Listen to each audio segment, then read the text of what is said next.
Welcome back to Law and Crime. Michael Bryant here. We've been listening to kind of a family reunion of sorts for Michael Miller. It's under the worst of circumstances. He is, of course, one of the victims in the case against Thomas Randolph, the man the prosecution says was hired to kill Thomas Randolph's sixth wife. Now, we've heard from his aunt and we've heard from his cousin. Let's listen now to the uncle of Michael Miller. Back in the day, I mean, how much older did Tom seem compared to Mike? Like grandfather, elderly. Comparatively. Compared to Mike, right.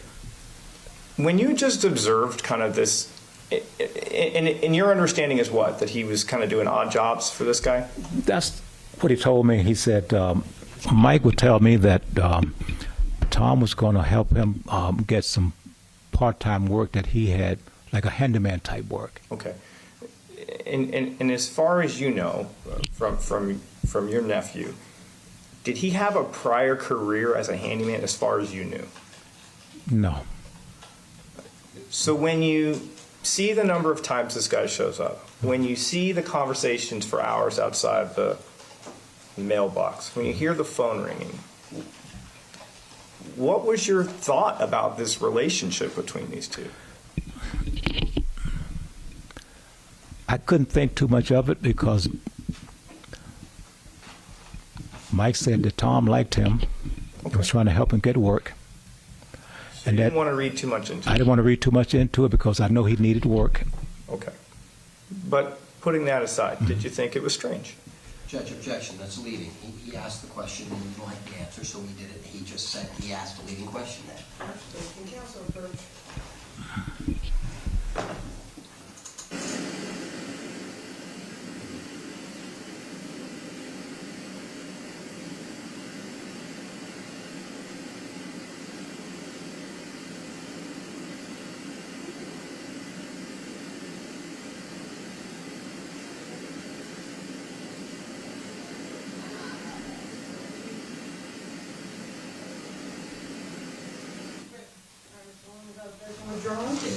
So, okay, so based off of this, I understand you said, look, you were trying to be positive because Mike was looking for work. Yes. But when you saw the conversations, the sitting in the car, the phone call ringing, did you think it seemed a little strange? It was strange because he was not getting work. Okay. Okay. Do you recall Mike complaining to you about not getting enough work from Tom? Absolutely. And yet they continued to hang out? Yes. And he continued to call? Yes. But not enough money was there? He wasn't able to do the jobs because he wasn't able to assist him because his back was hurt and he couldn't get out of bed sometimes. That was a complaint. Okay, so you'd have Mike would go over and then they weren't even doing any work? Came back with no money and upset. Is there a time where you observed Mike in possession of a gun? It was strange because it was a handgun. Right. And he showed it to me. And I said, you brought a gun home to the house and he's going to take you shooting. So when is he going to take you shooting? He says, well, you know, Tom, sometimes his back hurts. And I left it at that. And when I walked my dog, maybe 30 minutes later, going past the pool, he catches up with me. Mike catches up with me and he says, I can't believe he want me to bring the gun back right away. I said, what do you mean? He's blowing my phone. He's blowing the phone up. Bring the gun back. So did you tell him also to bring it back? I told him you got to take it back. Get it to him. Tell him to come back and pick you up because I'm not going to take you. Okay. Did he tell you whether or not Tom gave him the gun or anything about that? He said Tom wanted him to get familiar with the gun. So at some point, there's almost a panic that Tommy Randolph wants the gun back, the gun that he has loaned to Michael Miller, some plan to go shooting at some point. Rich is here. Katherine is here. Katherine, this is starting to put a little meat on this bone, you know, that, okay, there was some plan. Here's a gun. We're going to go shoot someday, but then all of a sudden, you got to bring it back. What do you read into that?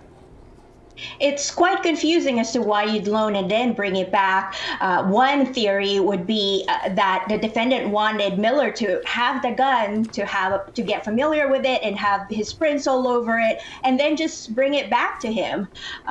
We have to remember that Randolph was the one who approached first Miller when Miller was trying to buy his beer, and also Randolph approached Miller after his girlfriend told him to divorce Sharon, and when the defendant said, "Yeah, I'll take care of Sharon," after that he approached Miller. So all of these circumstantial evidence are starting to link to each other. Okay, here I'm taking your devious mind and see if I can carry it a step further, Rich.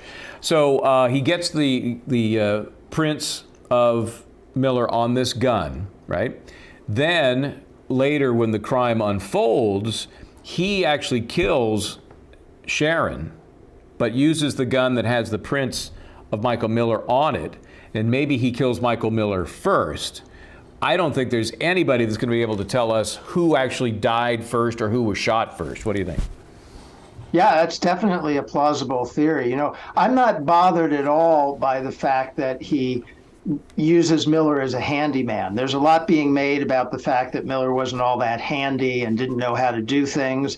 That's okay, because lots of people hire people to help around the house who don't necessarily have training and qualifications. But as soon as he gives him a gun and then this weird thing where he suddenly wants it back right away, I mean, that's all just red flags. That's all an alarm sign sounding off that something odd is going on here. And maybe Miller fired the first gun, and maybe he didn't, Michael. I think your theory is definitely plausible, but can it be proved beyond a reasonable doubt?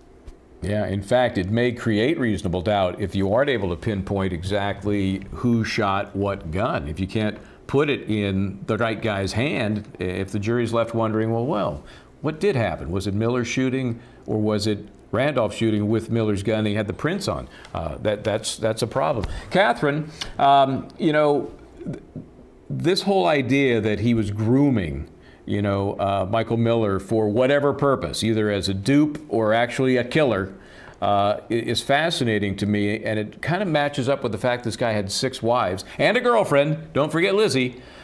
He seems to target people that are vulnerable to his charms, like that. Look at that charm. Look at that. What do you make out of the interactions this guy has with men and women?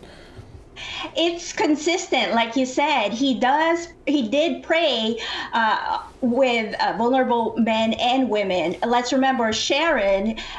Sharon met him on a dating app or a dating site after she lost her husband from cancer, and she was married to her first husband for a long time, and she was afraid to be alone. So she was very vulnerable. And we, in the opening statement, and the prosecution said that we will hear evidence from her friends that Randolph keeps on threatening to leave her. So always using their weaknesses to help himself. Now here, Miller, his weakness is he needs work, he has no money, and he's vulnerable to his suggestions. So there you go. And he likes beer. He likes the occasional beer. Yeah. Yes. So yeah, I think it's sometimes hard to put that kind of planning in somebody's head, thinking they would plan it out to that degree, Rich. But I think the prosecution is going to have to sell it. Yeah, absolutely. And I want to I agree with everything Katherine just said, but I also want to say, you know, we look at this guy now sitting at the defense table and we wonder, how could that guy get 6 women to marry him? But remember, people are never their most charming when they're on trial. They never have their best haircut. They're not wearing their best clothes. It's not their best day. This picture, that's not the charming guy those 6 women met. That could have been a much different person, and he very well might have been, quite a Lothario. Okay, well, you're giving him the benefit of the doubt. I've seen some pictures before trial. I think he looked worse. You had this shaggy long hair, and they cleaned him up for trial, Rich. So who knows if he's acquitted? Watch out, ladies, because this guy's had a lot of screen time, and they'll be lining up. Okay, let's take a break here. Again, they are going to continue with new testimony in the Randolph case, but not till a little bit later on in the West Coast time zone there. So we'll take a break. When we come back, we're going to get caught back up with the Dinkins matter. Henry Dinkins accused of killing that 10-year-old girl. We'll be right back.